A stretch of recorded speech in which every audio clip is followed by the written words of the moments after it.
What is going on, YouTube? I am Germ here.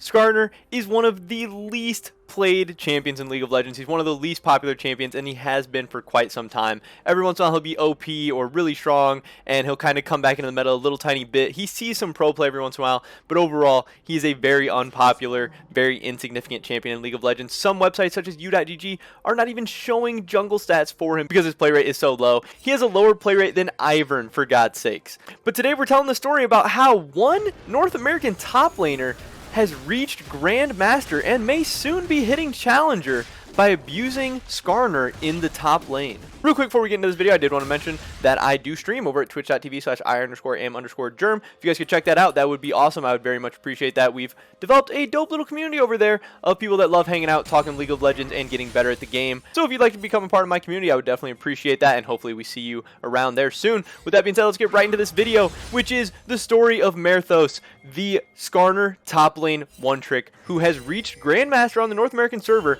and could be hitting challenger very, very soon. So this story, it goes back.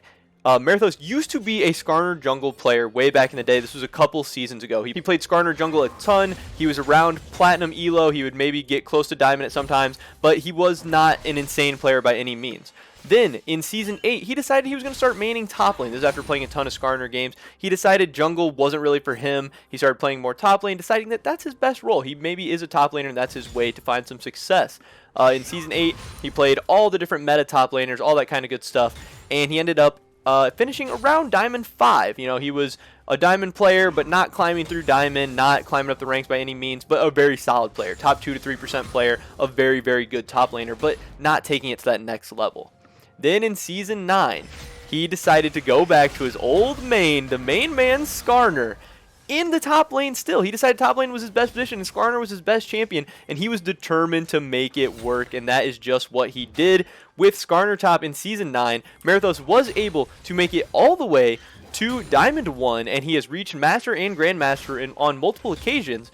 And now in the preseason, he is Grandmaster once again with a like 65% win rate on SKARNER in the preseason. So this is so interesting, so crazy, how one of the most unpopular, uncreative, you know, bland, boring champions in the game that some people say is probably deserving of another rework has been able to find so much success in the top lane for this one guy. Because this is a champion that is supposed to be a jungler. It's pretty much designed around being a jungle. The rework was to make him in the jungle really strong.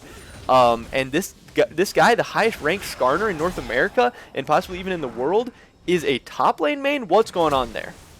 So, some things about Merthos, some reasons that he says SKARNER is playable in the top lane. He says he actually, if you play the lane correctly, he has decent matchups against a lot of the meta top laners. He says he doesn't have to give up much CS because he can actually play aggressively. The top laners are able to bully him, some of the lane bullies. He says he's able to actually kill by ulting them under his tower and then hitting them with an E auto under the tower as well because they start to play disrespectfully. He says SKARNER's also really good because he sets up amazing ganks for your jungler. As long as you get ult and your jungler is anywhere nearby, it pretty much sets up for a free kill. It can be very tilting, very cheesy to play against, but he's finding great success, obviously. He goes a large number of different builds. That's a great thing that most one-tricks do. They get their builds down for every specific matchup, every specific situation, team comp, all that good stuff. His main 3 build paths for Season 9 were an Aftershock build, a Phase Rush build, and a Conqueror build. And in Season 9, he had something like a 53% win rate in like 2,500 SKARNER games or something. So he's obviously very successful, very good at what he does, and he's climbing up the ranks, pushing into that elite percentage of players in North America, and really found a way to take his game to the next level, and that's so interesting. And he also has a ton of guides, a ton of great content where he talks about the pros and cons of SKARNER. I'll run through those real quick, what he kind of says. The pros, he says it scales really well. He says once you finish a ton of CDR on SKARNER, you become a dueling machine. You get a ton of ults, you get the Qs coming up all the time, the Es, you have great CC, you're just very, very useful. He says he also, with the Spires, he's able to roam to mid lane really fast and really well by getting that speed boost, controlling the jungle with those. and getting great ganks off mid lane, obviously, because he is a great ganking jungler, so it makes sense that he can do that in the top lane as well. He said in the AP build, you can actually get huge shields. Huge shields with the W gives you more utility. Good dueling potential with an 80 Triforce build, something like Triforce, Sterox, items like that. Really easy to learn. That's definitely a plus. He's so simple, such a straightforward champion. As long as you learn the playstyle, learn kind of what your goals are as a Skarner top pick and stuff, he's not a crazy complicated champion, so there is a lot of potential for other people. And he has great objective control. That's what he says. I'm sure he is able to solo things like Rift Herald really easily, especially when he picks up the Spires around there in the top lane. And with the Rift Herald changes in the preseason, that could be something really, really strong. The cons that he lists are that he's immobile inside of lane. Definitely understandable. He's weak early game, which is another thing that makes sense. But he says he's able to farm up pretty easily and pretty decently in the early game because he can just sit back, wait for the waves to come, and he plays pretty safe, which is awesome. He does rely on items to be effective. From behind, Skarner can be a little bit useless, but his ult's always going to be good, but he will like explode, and it's hard to get onto people, but he should usually be pretty effective. He can go out of mana easily when not building mana items, which does kind of suck because he is definitely balanced around his Spires and having blue buff and stuff, so in the lane, that can maybe be a problem.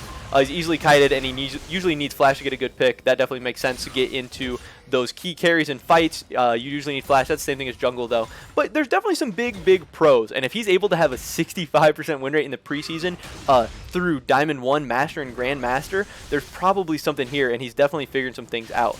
So then when we take a look at the preseason, what he's been doing recently is the Omnistone Skarner, which I think is really interesting because so many people are like, how is Omnistone good? What champions is it going to be good on? How are we going to find ways to use this?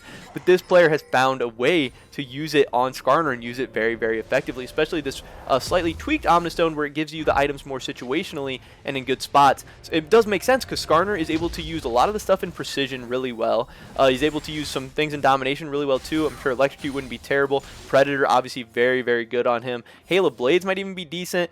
He can definitely use Aftershock really well. He just uses a lot of them well, so I think it's really interesting this guy's been using this. And Conqueror, you see there, it's also really good.